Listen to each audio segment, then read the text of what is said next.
a second wave of explosions targeted Hezbollah members, terrorists. This time, thousands of walkie-talkies carried by the terror group blew up.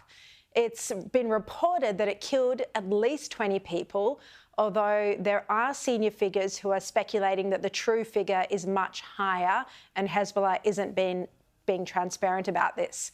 Israeli Defence Minister Yoav Gallant announced a new phase of the war. He says he wants Israelis displaced from the north to be able to return home.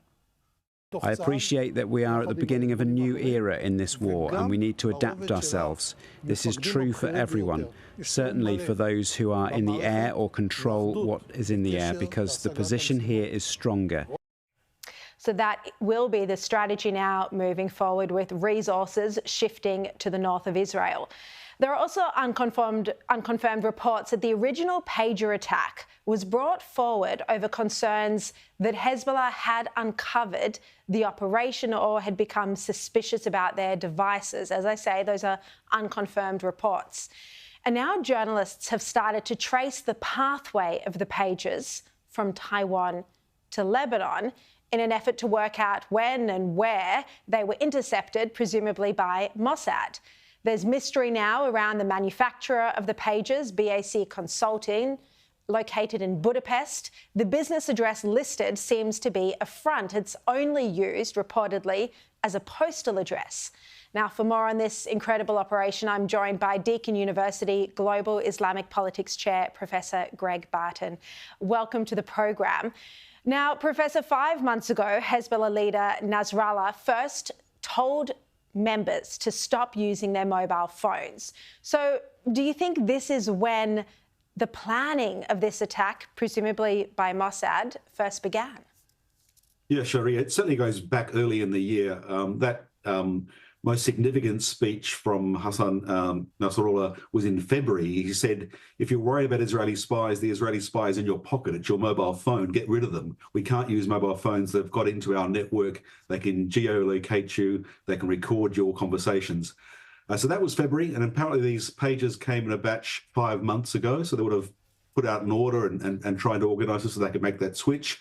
And at the same time, apparently they also got a batch of walkie-talkies. We don't know where they came from. And as you were saying, this front company in Budapest doesn't have the capacity to manufacture. It had paid for a license with Gold Apollo, the Taiwanese company, to manufacture the pages, but doesn't have manufacturing facilities as far as we can determine. I mean, to be frank, it rather looks as if Mossad made these pages on the Gold Apollo design, so they wouldn't be detected, planted small amounts, 10, 20 grams of military-grade explosives and a triggering circuit in a way that wasn't easily detected. And as you said, apparently there was, or it seems possible that there was some suspicion about these devices, and this operation was brought forward. It was thought the reason for the operation was as a prelude to a military campaign, so a psychological blow, but also a way of unhinging a terrorist network that is a very highly networked organization that depends on people turning up in plain clothes at a moment's notice when they get a message. Well, take away that messaging, and it's very hard for Hezbollah to work in the way that it's used to.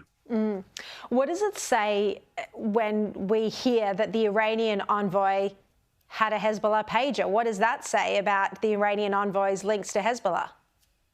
Well, I think it comes as no surprise to anyone watching this. Hezbollah is a proxy of Iran. Iran supplies much of its technology and weaponry. Of course, it's easier for Iran to get material to Hezbollah in Lebanon than it is to get stuff into Hamas, the other proxy in the Gaza Strip, but it was doing that as well.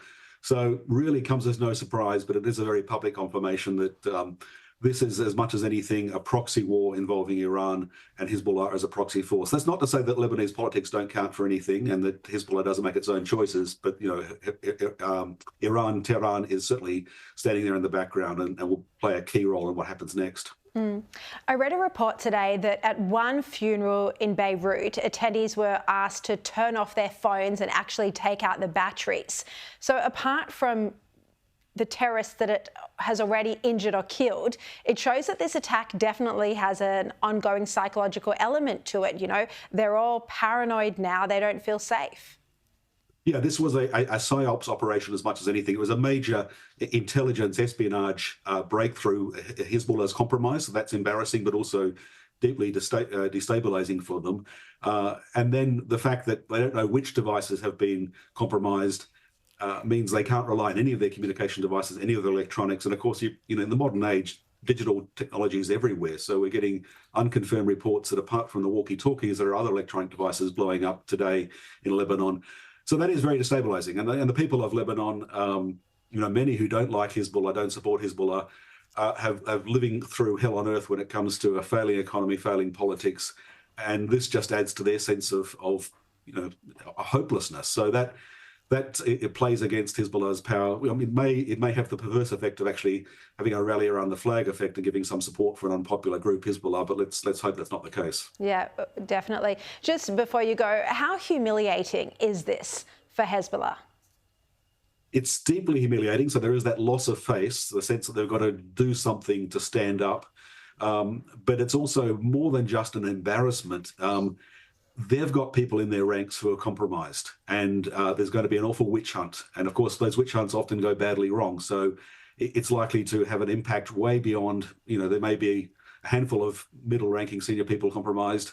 There's likely to be dozens purged. There's likely to be a lot of mistrust. It does make them, for the time being at least, less able to operate. Doesn't incapacitate them, but it destabilizes them. And that's why this was seen as perhaps a prelude to military action. Yeah, all right. Professor Greg Barton, thank you. Really appreciate your insights on what has been a completely extraordinary intelligence operation this week. It's floored all of us.